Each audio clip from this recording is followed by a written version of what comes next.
In the tradition of Stir of Echoes and Final Destination, Donnie Darko is an edgy psychological thriller about a suburban teen coming face to face with his dark destiny. Jake Gyllenhaal leads a star-filled cast as a delusional high school student visited by a demonic rabbit with eerie visions of the past and deadly predictions for the future. This excitingly original nail-biter will keep you on the edge of your seat until the mind-bending climax. I'm Corey. And I'm Paul. And we are the B-Movie Bros. We review B-movies to the best of our ability. Sometimes we get off topic, but randomness is a gift. This week, as we continue our Cult Classic Month number 2, we are bringing you the 2001 film Donnie Darko. You heard what the back of the box had to say. Let's hear what we have to say. We're going to dive right into this shit with our technical difficulties, top and bottom 3. All right, there's a lot to say about this movie, so let's start with the top 3. For number 3, the song choices in this movie were fantastic. I thought they matched really well with the scenes they were in, and it really helped to paint the mood and the atmosphere of the movie. Number 2, this movie leaves a lot for the viewer to interpret, but somehow manages not to be pretentious, and I thought that was quite impressive. And number 1, there's a lot of philosophy and psychology within this movie. The idea of determinism versus free will, ideas of isolation and alienation are present throughout the whole thing, and it's really quite an intelligent movie overall. My list kind of sounds the same. Number 3 for me was the kick-ass 80s soundtrack, which accompanied this movie. And like you said, the songs seemed fitting and appropriate and really enhanced the experience of what was going on screen and with the characters at the time. At times, it almost seemed like the songs were made for the movie. Number 2, there is some very good philosophical and scientific dialogue which takes place during this movie. And it really is engaging, and it's quite intelligent, above the level of a lot of people that probably have seen this movie. Number 1 for me actually happens to be the interactions that Donnie Darko has with Frank. They just seem like the most genuine duo in this movie.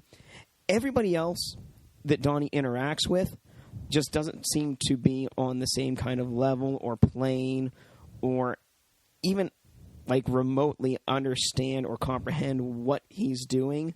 So everyone else kind of seems clumsy or very one-dimensional with their interactions and actually how they're portrayed. Donnie and Frank are the only two characters that seem to be fleshed out and provide any real consequence within the movie. Yeah, everyone else is kind of there to move the plot from point A to point B, but surprisingly this movie had reasons for that, so it's really kind of interesting. How about we take a look at the bottom 3? All right, so for number 3, this movie had a lot of social commentary in it. It kind of dissected how society goes to these feel-good, pop psychology, self-help kind of stuff, rather than realizing how deep a lot of issues are, especially with human emotions and things like that. However, a lot of the times when they portray society in this movie, it's overly negative and just comes off as kind of exaggerated. For number 2, while I enjoy the fact that a lot of this movie is up for interpretation, the philosophy behind it, the reasons why things happened, it's kind of annoying that you have to watch it more than once and like really kind of know what's going on beforehand. It kind of takes some homework to do. Though I like the fact that it makes you think after the movie's over. It's obviously not for everybody. Number 1, when I was in high school and I first saw this movie, I really liked it. But most of the other people I knew who had seen it were whiny little emo kids who would talk about how misunderstood they were and only liked it because they thought they could relate to Donnie, which is fine, but that's all they fucking got out of it, and it was really annoying. Fucking Hot Topic ruins everything. I do have to say that before this, I've only seen this movie once or twice, and I only really needed to see it once to really understand and get what was going on with it. I didn't feel the need to go back and see it again to try and get a better explanation or any more out of it. Well, you can understand it, but there's like a lot of like elements to it, like different symbolism in it, like the man in the red jumpsuit and things like that. It's a different experience kind of every time you watch it. For my bottom 3, I have to say number 3 was the character of Jim Cunningham, the evangelical zealot who says, there are 2 things in life. There are fear and there is love. And really, I've seen these kind of people before. I've interacted with these kind of people before. And how he was portrayed in this movie was kind of just like a pussy. He really didn't stand up to Donnie the way that these kind of people normally do in real life and really like put him down and make themselves seem so much better than everyone else. Which, I mean, could go to show why that gym teacher had such an obsession with him, because he didn't give that air of himself that he was so much better. But at the same time, that's how those people are in life, and his character just, to me, did not seem written properly. I think it was supposed to represent how empty and meaningless this feel-good kind of self-help stuff is. It was kind of like the creator inserting himself in a dialogue that he never had moment. Plus, does anyone really believe that Patrick Swayze would be a pedophile? Nobody puts baby in a corner. Number 2, the supporting characters are so bland.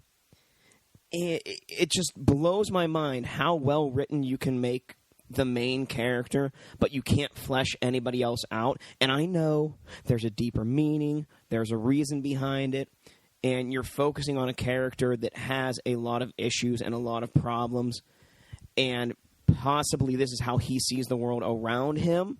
But I just felt like there was a lot of missed potential in the interactions and in the people. Yeah, I definitely get the impression that the creator kind of has a negative view on humanity and society, and you could kind of tell that he imagined himself as Donnie, and it's like, everyone else is dumb, and I'm so smart. Number 1, for me, there just seems to be so much downtime in this movie, and even though it's only an hour 53 minutes, which is a long movie for us to watch on this show, it seems to go on forever. There are so many scenes with no dialogue, or dialogue that's so awkward, or there's so many pauses that it just drags. And I just can't help but feel like it could have been sped up. And I know, again, there's deeper meaning behind it. There's reasoning. I just think that it was unnecessary. And there are times where they literally speed things up and everything goes in fast forward. Or fast reverse. So we mentioned the dialogue a little bit, so let us get ourselves into another quote war. Paul and I are going to take some quotes from the movie, quote them back and forth. You go first. That's what's so illogical about being a Smurf. What's the point of living if you don't have a dick? Every living creature on Earth dies alone. You can go suck a fuck. How exactly does one suck a fuck? 28 days, 6 hours, 42 minutes, 12 seconds. That is when the world will end. I am troubled, and I'm pretty confused, but I'm afraid, really, really afraid, but I think that you're the fucking Antichrist. Why are you wearing that stupid bunny suit? Why are you wearing that stupid man suit? That ends this episode's edition of Quote Wars. If you have a favorite quote from this movie, or you would like to say who you think won this episode's Quote War, you can leave us a comment here. You can leave it on our website, bmoviebros.com, or on our Facebook page, bmoviebros. Let's give this movie our final take. We'll give it a score on our shot scale. Remember, friends, our shot scale is a reverse scale, 1 to 10, 1 being the best, 10 being the worst. How many shots do you need to get through this movie? I gave it a 5 out of 10. Paul? I give this a 1 out of 10, actually. Well, I have to say that Donnie Darko is a very deep and meaningful piece of art. It's like one of those stare at this long enough and you'll see the hidden picture pieces. Some people get it, and some don't. I feel like I do, and I feel that it has the execution of an abused piece of shit. The overall concept and story are good, but there seems to be so much filler that the movie drags like a two-headed, two-legged goat in the middle of the Sahara Desert. There is also some great dialogue, but even that is offset by the bland cast and characters which surround Donnie. If it wasn't such an intelligent movie, it would be irredeemable. But that being said, it really is a great discussion piece and a wonderful piece of art. Donnie Darko is an intelligent movie that manages to be philosophically engaging while serving as an insightful social commentary. There's so much going on throughout this movie that you can watch the same scene numerous times and have a totally different interpretation of it. Writer and director Richard Kelly manages to tell an engaging story that allows the audience to interpret the symbolism and the philosophy within the movie for themselves. This movie is difficult to understand completely upon first viewing. Even after watching this movie several times, I still notice different details upon further viewing that I hadn't noticed, or different ways to interpret it. I don't really think there's a proper way to view this movie or to interpret it. It leads to a lot of discussions about philosophy and quantum physics, time travel, morality, and various other topics that you don't really hear a lot from people. I enjoy the fact that I had to think watching this movie, and though I don't think that's for everybody, for those who are willing to take the time to watch it, think about it, and aren't bothered by the fact that you aren't given all the answers, then I would highly suggest this movie. We know not everyone likes to watch the same kind of movies that we do, so we like to try and give every B movie we review an A movie companion, a movie of higher caliber, higher standard, higher production, that is just the same movie as the one we just reviewed. For me, I give as an A movie companion to Donnie Darko from 2001, The Butterfly Effect from 2004. I picked Shutter Island from 2010. The reason I picked Butterfly Effect from 2004 is that both movies have someone who has been considered a heartthrob as their main character. Ashton Kutcher in The Butterfly Effect, Jake Gyllenhaal in Donnie Darko. Both movies actually center around time travel or the theory of.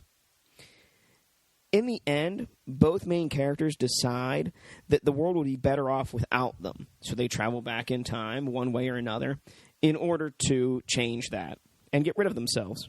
Spoiler alert. But most of all, both movies, coincidentally or not, clock in at an hour, 53 minutes. And that is why The Butterfly Effect from 2004 is an A-movie version of Donnie Darko from 2001. Well, you're talking about the director's cut ending of Butterfly Effect, right? Not the official ending? Whatever version I saw. Okay, the version I saw, he basically sends the girl away, and he doesn't die. But I did hear about the version you talked about. In the version I saw, he went back in time and choked his own umbilical cord to death. Yeah, now I'm wondering which one's the official one, which one's the director's cut. Who fucking cares? But the version of Donnie Darko I'm talking about is the regular cut, not the director's cut. They end the same way either way. I picked Shutter Island as an A-movie companion for Donnie Darko because both movies feature a protagonist who is mentally ill and has breaks from reality. Both movies have a protagonist receiving unorthodox treatments for psychosis.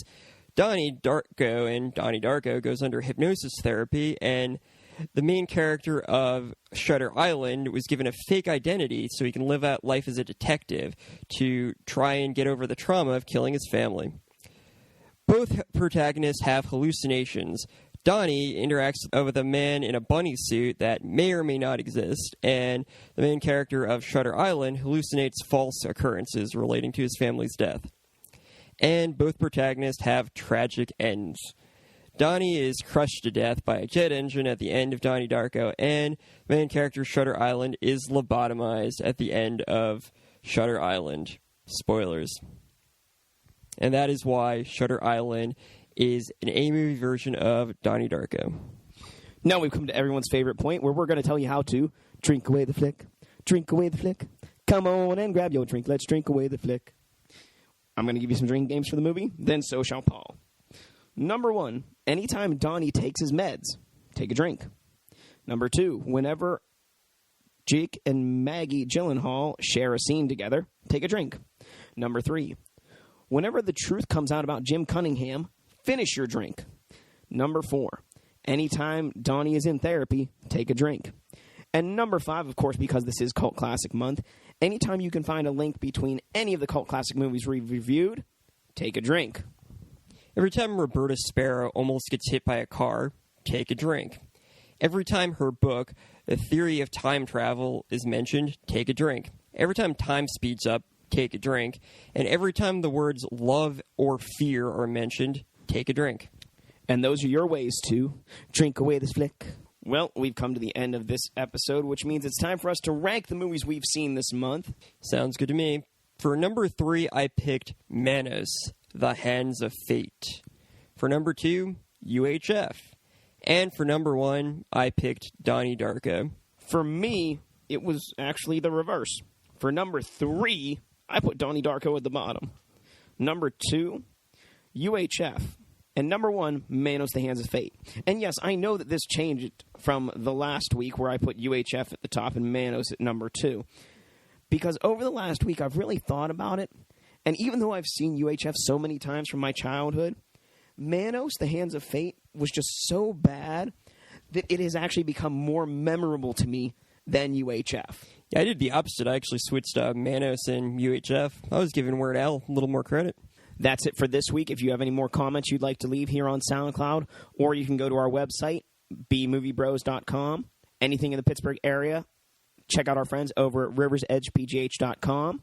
And if you want to join us next week as we close out this year's edition of Cult Classic Month, we will be reviewing the 1981 cult classic, The Evil Dead. Bum, bum, bum. So until next time, friends, be brave, be alive, be back next week.